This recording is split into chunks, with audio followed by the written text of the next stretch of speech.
Hi, I'm Di with Sister Chicks Quilting, and welcome to my shop today.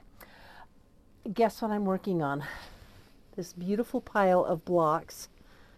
They came from my Quilting Retreat sisters, and I'm going to put them together today in a quilt top. Two of us have got them together. There's 7 of us total, and I think I'll be the third one to get them together. I'm really excited to do this. But first, I have a lot of squaring up to do. Check out this pile. Look at these. This pile of HSTs. Oh my goodness. Oh, these are squared up, thank goodness. Anyway, I have to square up all of these HSTs. And you bet I'm going to do it after I learned my lesson when I thought I could be quick on my little heart wall quilt. So let me show you how I square these up. So the half square triangles that we're using in the quilt were all leftovers from this flying geese block right here. What we did was the half square triangles are the other side of this. When we sewed the block, we simply sewed it like this. So we sewed this line here on the, and then a 1/4 inch from that line, or a 1/2 inch, we sewed another line because you use a whole block for this. And you end up with this extra little half square triangle. And we've all decided to put the half square triangles in our border. I'm going to square them all up to 2.5 inches, which is really quite meticulous work. But what's going to make it nice is my Quilt in a Day ruler, half square triangle ruler. And what I do is just several at a time. I lay them out. There's a couple of pink, a couple of purple, and let's just throw in a coral for goodness sakes. And I just do it like this. I use a rotating mat. If you don't have one, they're kind of expensive, but I think they're totally worth it.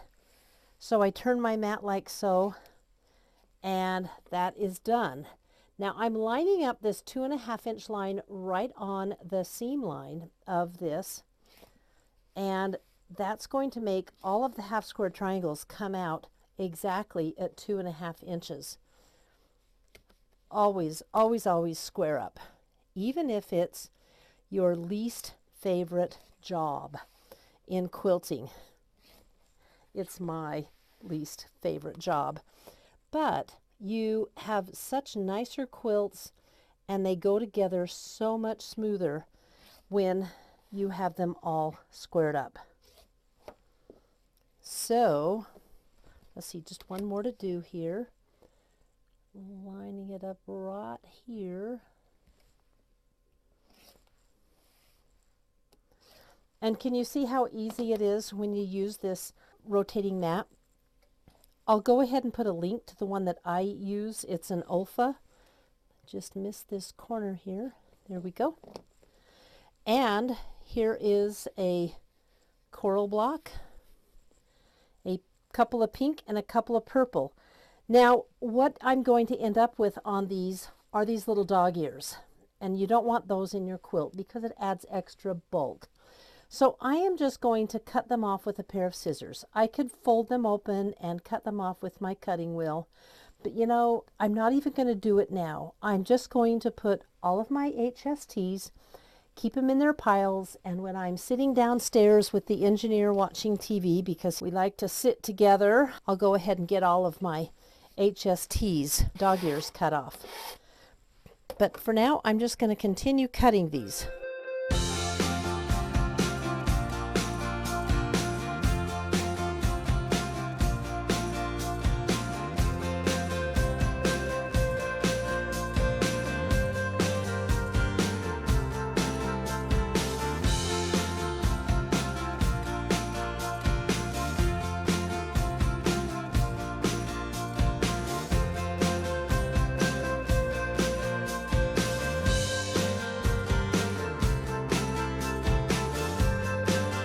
feels so good to have those all done. I'm going to press them open and then go get the dog ears cut off. This part of the quilt is going to be a nice relaxing part. I have all of my half square triangles done, but I'm just going to sit here in my chair and snip the dog ears off the half square triangles so I can piece this quilt tomorrow. We're watching a video tonight, and do you remember this quilt? That's me. Anyway, love this quilt. It's so nice and warm, and it just makes my toes feel good. So this is a fun part of the video, or I should say, this is a relaxing part of the video. I'm back. I have all of my half square triangles done. I have my little setting corners, and here is my label that Marie made, which I'm so excited for the back. The only thing I have left to do is to cut 12-inch strips, because these are 12-inch blocks. They might be 12 and a half. And then I'm going to have a little setting corner in the corner of each one of them, like this right here. So it's actually going to show up as a 9 patch in between each of them. So that's what I need to do now, is cut those 2-inch strips. I'll get started on that now. Laying this out is quite a bit of, I guess, layout work. What you want to do is place these cornerstones, and they're kind of on the top. They're a little ski-wampus, but for instance, I don't want a yellow, a pink, a gray, or a green cornerstone, so I have a blue one in, and over here I have a yellow one.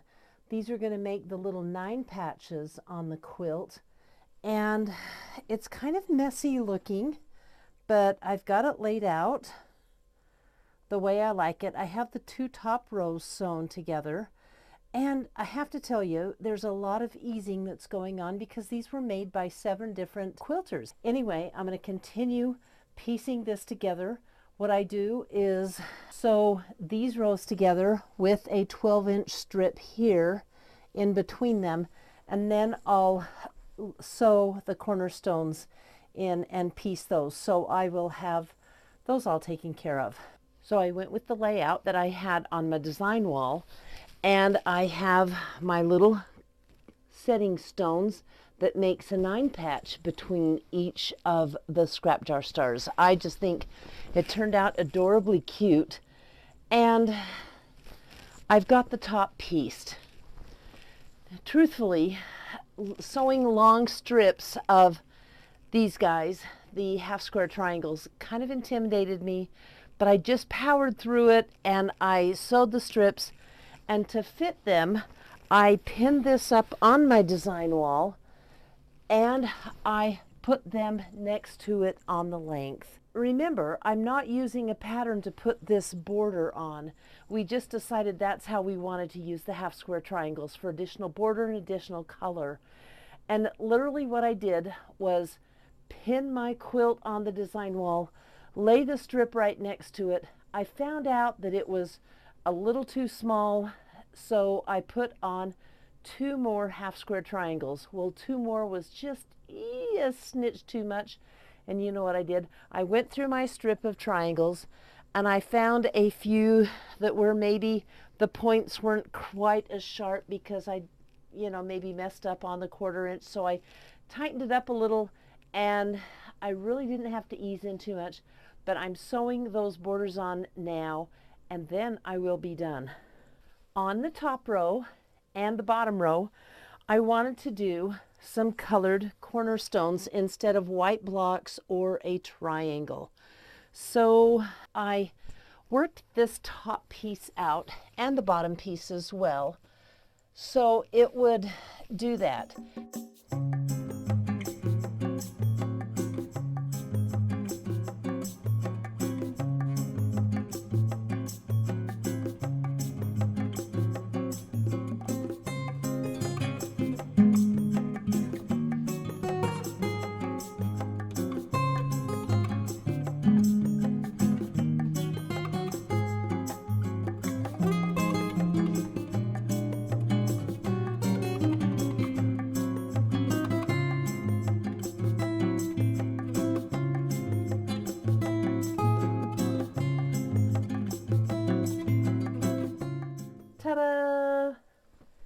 I give you my finished scrap jar star quilt.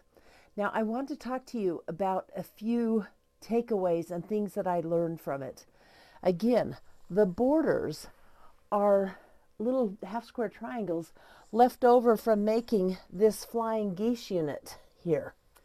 And so it doesn't match. What I mean is they weren't exact. So what I did to fit the borders is I pinned the quilt gently without stretching it on my design wall.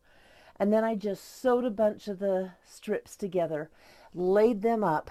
And when I did, I found that I was about 1.5 blocks or half square triangles short.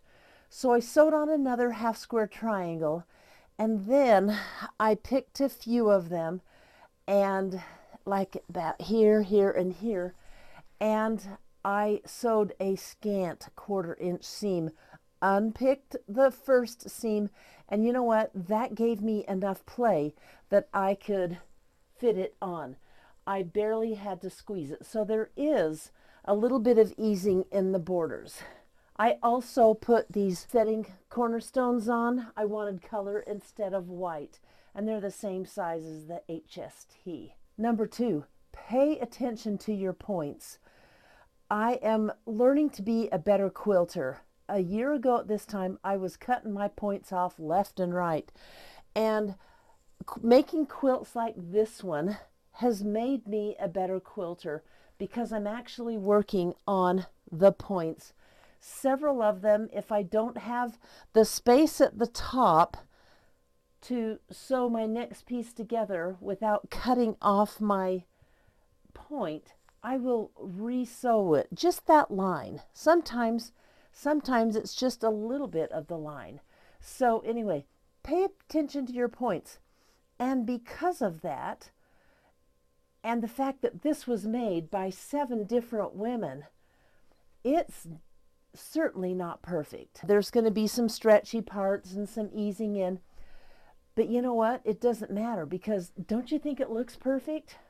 Everyone that sees it is going to think, wow, what an incredible quilt. It wouldn't win a judging contest, but it's won my heart, because while I was sewing this, I was thinking, oh my gosh, this purple one made by Marie. Here's Karen's yellow blocks, Patricia's blue blocks, Cassie's pink, my green, Tammy's coral blocks, and then Joanne's aqua blocks. This quilt totally has my heart. By the way, Patricia made some extra gray blocks, and I added in 3 gray blocks because I'm tall and I like quilts to cover my toes. So this is not perfect, but it was such a great project to make. So don't be hard on yourself when you make something like this. Just take it for the experience that it is and have fun making it.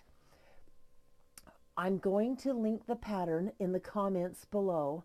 And if you like my videos and what you're seeing, I would love a thumbs up or a like, or forward it on your Facebook. Tell your friends so they can watch it as well. Next week, I'm going to continue on the scrappy binge that I've been sewing on since the first of the year. And I'm really excited about my project because I'm not using traditional scraps, I'm using selvages. I'm going to make my first selvage quilt. And let me tell you, I've been planning this quilt for 2 years. I have a big bin of selvages. Check it out. Yes, it is full of selvages. Some of my quilting customers know I save selvages. Thanks, Natalie. She gives them to me all the time, and I really appreciate those. And many of them don't mind if I take off the selvage after their quilt is quilted. But I don't do it unless they tell me it's okay. We are going to have fun with the selvage quilt. I have found a block that is very different, and it's something that I'm so excited about. Can't wait to teach it to you, how to make a selvage quilt. There's so many different ways, but putting the selvages together is basically the same. I'm going to teach that, and then how to teach my block. So until next week, thanks for tuning in. I really appreciate you. Bye. See you then.